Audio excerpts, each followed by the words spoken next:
This is the story of Ed Gein, the man who inspired some of the most terrifying villains in horror movie history. When Ed Gein was just a boy, he would listen intently to his mother's fantastical stories about goblins that lived in the nearby woods near their farmhouse in Wisconsin.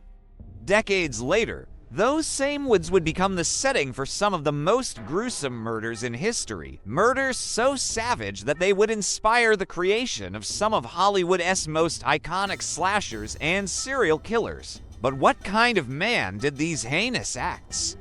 And how did he come to be known as one of the most evil men of all time? You're about to find out. Welcome back, everybody, to another episode. Now, if you're anything like me, then you probably love horror movies. So, when I tell you that this particular case had a profound effect on cinema, well, believe me, it's no exaggeration. In fact, even today, almost 60 years after Ed Gein's final arrest, filmmakers are still drawing inspiration from his bizarre crimes for their latest projects. But there's much more to his story than meets the eye. And by the end of this episode, I guarantee you'll see that. Adolphus, or Ed Gein, was born on August 23, 1906 in La Crosse, Wisconsin. His father, Augustus, was an alcoholic, but also something of a businessman. He owned and operated several gas stations and garages in the area, and by the time Ed was 3, the family had moved to a farm in the town of Rutland, outside Plainfield. There, Ed and his younger brother Henry lived with their mother Augusta and helped her run the farm. However, when Ed was 12, everything changed. One night, their house caught fire for reasons unknown, but everyone made it out okay except for their mother and their younger brother. They both perished in the blaze, and over the next few years, Augustus fell deeper into alcoholism. He would often stay out late at bars and then beat Ed and Henry mercilessly when he got home. Unable to cope any longer, Ed dropped out of high school after the 10th grade and took over the running of the farm. As he grew older, Ed became increasingly isolated from society. While his friends and neighbors might have described him as quiet, polite, and shy, he was intelligent enough to keep to himself and avoid most people. A lot of locals said he was odd, but not many really knew him. Most of them only knew him by reputation, which tended to paint him as a recluse. Some claimed that he dressed in women's clothes and attended parties that way, while others said he was a fan of throwing rocks at dogs and watching them yip and scatter. Ed's only companions were his animals, which he doted on, including a number of pigs that he fed table scraps. He would take them for walks around the neighborhood and apparently talked to them frequently. And some people claimed that he even slept in a barn with the animals rather than his own bed. Over time, Ed developed a peculiar obsession with his mother, too. After she died in the house fire, he kept her belongings, including her clothing, and slept in her underwear. He also began visiting a medium who supposedly channeled his mother's spirit. And according to one local, he asked her to tell him where his mother was and what happened to her. He wanted to know if his mother was still living somewhere. On top of that, Ed collected taxidermy and engaged in hunting whenever he could. These hobbies might seem tame on their own, but combined together, they painted a picture of a strange and disturbing young man. What Ed lacked in popularity, though, he made up for in savings.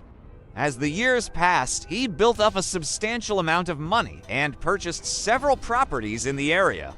He used this wealth to buy guns and ammunition, as well as a wide array of tools, all of which would play a vital role in his future crimes. The first time Ed ever came to the attention of law enforcement was in 1945 when he reported his Ford tractor stolen.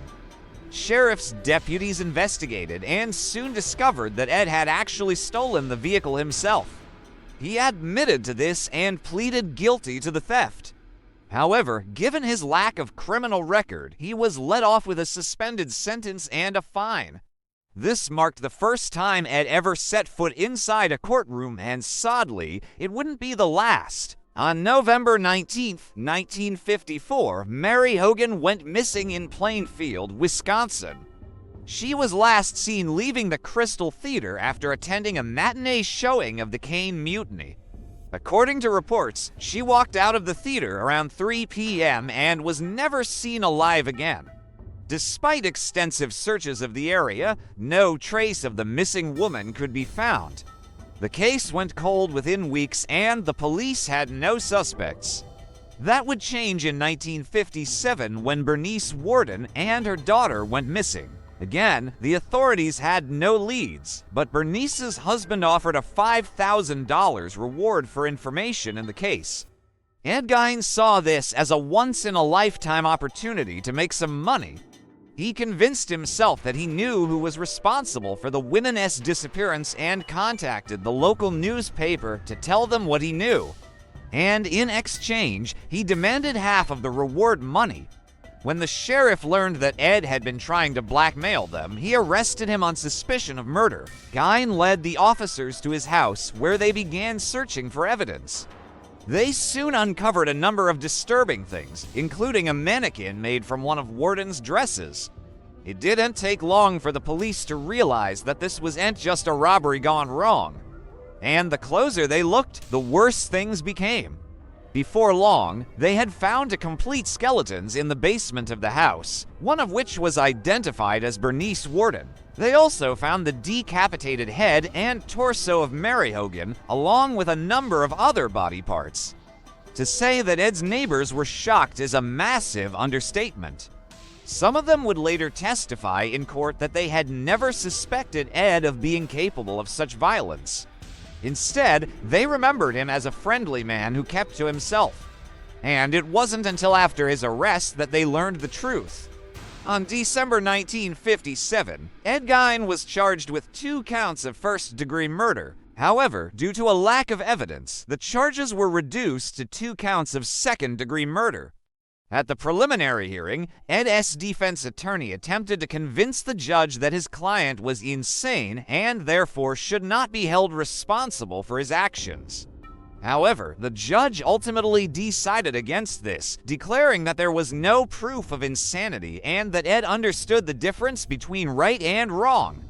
With that, he bound the case over to circuit court and sent Ed to jail until trial. However, when the day finally came, the proceedings were halted after the defense requested that Ed undergo a full psychological evaluation first. After learning that he suffered from schizophrenia, the judge declared him unfit to stand trial. And instead of facing the death penalty, Ed was sentenced to spend the rest of his life at the Central State Hospital for the Criminally Insane in Waupun, Wisconsin. But despite his apparent insanity, Ed would live another 26 years, dying on July 26, 1984. Today, Ed Gein is remembered as one of America's most prolific serial killers and sex offenders.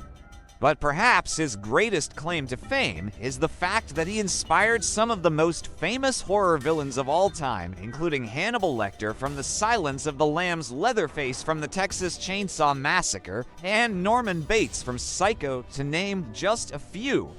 However, none of those cinematic creations can hold a candle to the real thing.